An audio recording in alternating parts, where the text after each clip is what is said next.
essa pauta de vocês, que vocês estão levantando de homeschooling, me interessa bastante. E eu explico por quê. Apesar de eu sempre ter estudado em escolas particulares, inclusive, daqui de Pernambuco, de Recife, eu defendo, eu milito dentro da área do direito, num direito de família mínimo. Né? E o que seria isso? Seria a intervenção mínima do Estado dentro das relações familiares. E isso eu vejo que é um dos vieses, né, que a gente parte desse pressuposto de intervenção mínima. Apesar dessa intervenção mínima, eu acho que o Estado deve atuar, vamos dizer assim, especificamente quando na situação encontra-se presente uma pessoa em situação de vulnerabilidade. Perfeito. Apenas isso. O restante, devemos exercer a nossa autonomia privada, a nossa liberdade e a nossa autodeterminação. Tenho duas perguntas, na verdade, sobre essa questão do homeschooling.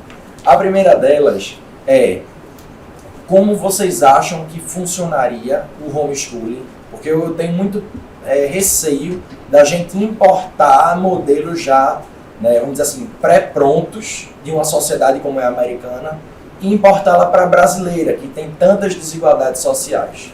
Então, minha primeira pergunta é: como a gente poderia adequar a realidade do homeschooling para preparar esses jovens para prestar um vestibular, considerando toda a liberdade do conteúdo programático, esse tipo de coisa, de rotinas, esse tipo de coisa.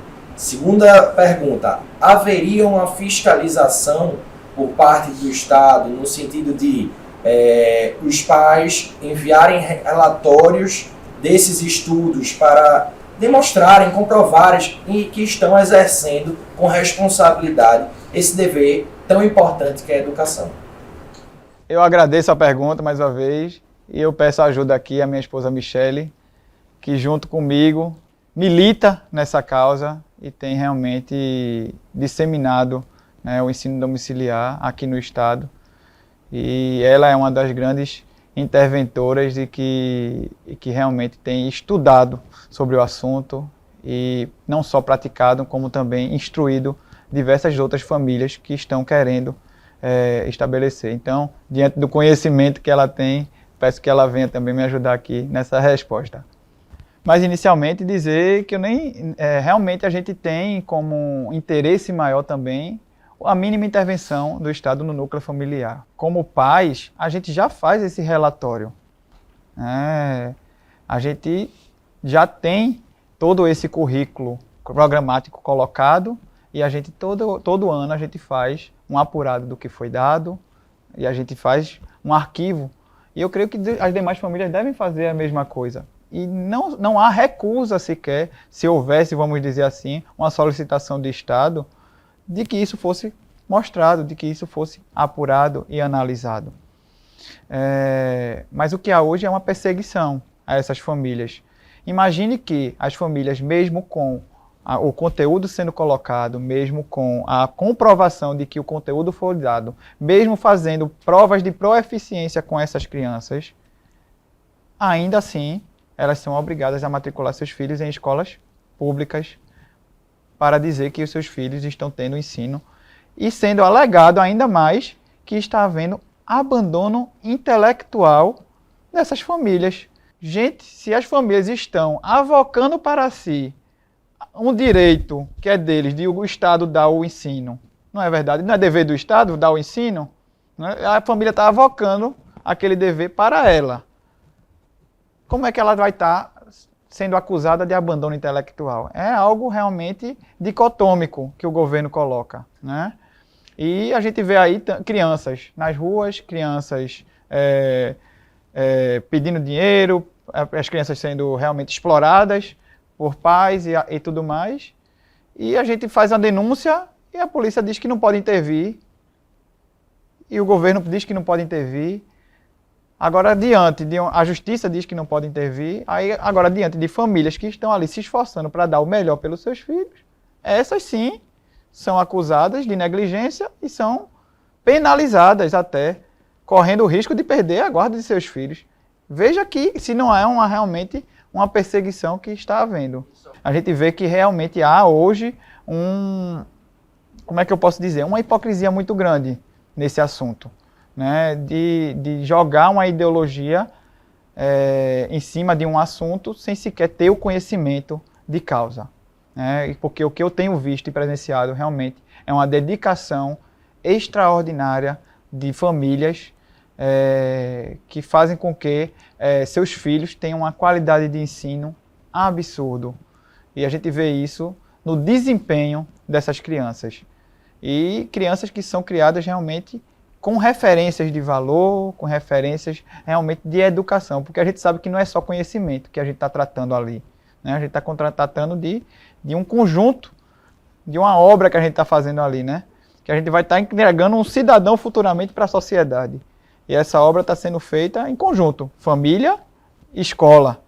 E nesse caso aqui, estamos tirando da escola e deixando tudo na mão da família. Escolas públicas, as crianças passam de ano independente de terem tido aproveitamento suficiente ou não. A gente vê que realmente há hoje uma hipocrisia muito grande nesse assunto, né? De jogar uma ideologia em cima de um assunto sem sequer ter o conhecimento de causa, né? Porque o que eu tenho visto e presenciado realmente é uma dedicação extraordinária de famílias que fazem com que seus filhos tenham uma qualidade de ensino absurdo.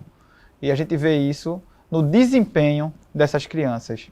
E crianças que são criadas realmente com referências de valor, com referências realmente de educação, porque a gente sabe que não é só conhecimento que a gente está tratando ali, né? A gente está tratando de um conjunto, de uma obra que a gente está fazendo ali, né? Que a gente vai estar entregando um cidadão futuramente para a sociedade. E essa obra está sendo feita em conjunto, família e escola. E nesse caso aqui, estamos tirando da escola e deixando tudo na mão da família. A gente também acredita que o Estado deveria intervir menos. Inclusive, assim, a gente sabe que o Estado, nas escolas públicas, as crianças passam de ano independente de terem tido aproveitamento suficiente ou não, né? E existe esse desbalance, né? Não existe isonomia quando você compara as famílias que fazem educação domiciliar e as famílias que estudam em escola. Porque na escola pública, as crianças passam de ano sem ter a capacidade. E o projeto de lei que está sendo passado, né, que já foi da Câmara e vai para o Senado, ele prerroga que a criança vai fazer avaliação periodicamente. Provavelmente vai ser de 6 em 6 meses. Tá? O que a gente tem hoje, antes dessa lei ser aprovada, é uma prova que pode ser feita, não é obrigatória, enseja, é feita no término da conclusão do ensino fundamental e no final do ensino médio. No entanto, a criança tem que ter 18 anos. Então, às vezes, a criança termina o seu ensino médio em casa com 16, ela vai ter que aguardar os 18 anos para fazer essa prova e estar apta ao prestar vestibular, se ela assim desejar, né? Então, a gente já vê que não existe isonomia, né? Hoje é exigido de uma parte muito e de outra parte muito nada. Pouco ou nada. Mas eu, como advogado que vejo diariamente divórcios, isso é uma realidade que é escancarada na minha frente, né? No início é meu bem, no final da relação são os meus bens. Então, eu não posso deixar de observar também uma questão de gênero dentro do homeschooling. Em que sentido? Naturalmente, na sociedade que a gente vive, né, a gente não pode negar também que vige, ainda é vigente, uma sociedade patriarcal, em que comumente é o homem que é o provedor da família. Nesse sentido, dentro da realidade do homeschooling, o educador ou a educadora, normalmente, na grande maioria das vezes, vai ser a mãe. Partindo desse pressuposto e considerando as experiências internacionais, a exemplo da Espanha, eu gostaria de saber a opinião de vocês sobre a possibilidade de instituir uma previdência para essa mãe que dedicou X anos de sua vida a um trabalho que não é remunerado, que é um trabalho por amor, por crença, por ideologia e por querer o melhor do filho. Qual a opinião de vocês para a possibilidade de instituição de uma previdência para essa educadora familiar? Primeiramente, eu queria dizer que das pessoas que eu conheço, muitas mães trabalham. Eu acredito que pelo menos 40% das mães trabalham. Mas são profissionais liberais, são médicas que trabalham 1 ou 2 vezes na semana, são pessoas concursadas que fazem teletrabalho ou home office. Muitas mães mesmo trabalham, predominantemente patriarcal, para as famílias. Muitas das famílias que eu conheço que buscam equilíbrio, buscam ter uma vida equilibrada, eu vejo isso de uma maneira boa, né? A mulher, querendo ou não, por natureza, é um pouco mais delicada, requer um pouco mais de cuidado. Então, a gente pode contar com o cuidado de homens que se colocam como chefe da família, que se colocam como protetores da família. E eu acredito que isso tem beneficiado essas famílias, todas as famílias que eu conheço, que estão verdadeiramente debaixo dessa sociedade patriarcal, onde de fato existe um patriarca, e patriarca muito mais do que a figura do provedor, mas a figura daquele que está à frente da família, que quando passa uma dificuldade, a rebordosa vem primeiro nele. É como se estivesse numa guerra e ele está na frente, e a família está atrás sendo protegida, incluindo a minha esposa. E todas as famílias que eu conheço, elas são felizes, sabe? São famílias equilibradas. São famílias que, sim, têm suas dificuldades, têm seus perrengues. Nenhuma família é perfeita. Mas a gente segue unido, né? Enfrentando as dificuldades do dia a dia. Até porque, para que a gente pudesse passar e transmitir esses valores, a gente precisa estar realmente seguro e transmitir essa segurança. Mas eu entendo o que você colocou aí, das mulheres realmente estarem numa situação de insegurança diante de estarem dedicando boa parte do seu tempo àquelas que estão realmente exclusivamente cuidando da casa e dos filhos. Agora sim, seria benéfico que essas mulheres estivessem sendo contempladas com uma previdência. Todas as crianças que eu conheço que fazem educação domiciliar, elas socializam com muitas crianças e com muitos adultos também. Porque muitas vezes a socialização que a gente conhece é aquela socialização com os pares da mesma idade, né? E infelizmente os pares da mesma idade, eles estão aprendendo, né? Eles ainda estão em formação. Então eles ainda vão estar imbuídos de egoísmo, disputando por um brinquedo, por seu lugar no mundo, né? E é extremamente benéfico que as crianças socializem com pessoas de várias idades, de idades diferentes. Então as crianças no ensino domiciliar, elas têm esse ponto positivo. Elas normalmente estão socializando com crianças de várias idades diferentes. Aonde? É no judô, é no balé, é numa biblioteca pública, é num parque público, é com as pessoas da família, é com conhecidos, encontros de comunidade. No nosso caso, a gente tem uma comunidade de várias pessoas que fazem educação domiciliar e nas sextas-feiras a gente se encontra. Então ali tem uma verdadeira socialização, porque tem pessoas de várias classes sociais. Porque quando você entra no colégio particular, você está estratificando a população. Ali vai ter pessoas que têm capacidade, até no colégio público. Ali você tem as pessoas que têm a possibilidade de pagar uma mensalidade no valor X, que moram no bairro Y, normalmente, e que vai ter um pensamento parecido. E aí depois você passa para um colégio católico ou um colégio evangélico. E novamente você vai ter essa estratificação, né, da sociedade. E igualmente no colégio público, onde vai ter pessoas com um menor poder aquisitivo e que normalmente vai morar ali perto da escola. E na educação domiciliar, no que a gente convive, a gente tem pessoas de várias classes sociais. De várias localidades. Numa só comunidade, a gente tem pessoas que vêm de Porto de Galinhas, que vêm de Serrambi, de Olinda, de Aldeia. De vários lugares e de várias classes sociais. Tem pessoas da classe A, da classe B, da classe C, da classe D. E ali todos aprendem a conviver, a respeitar uns aos outros. A ajudar uns aos outros. Isso.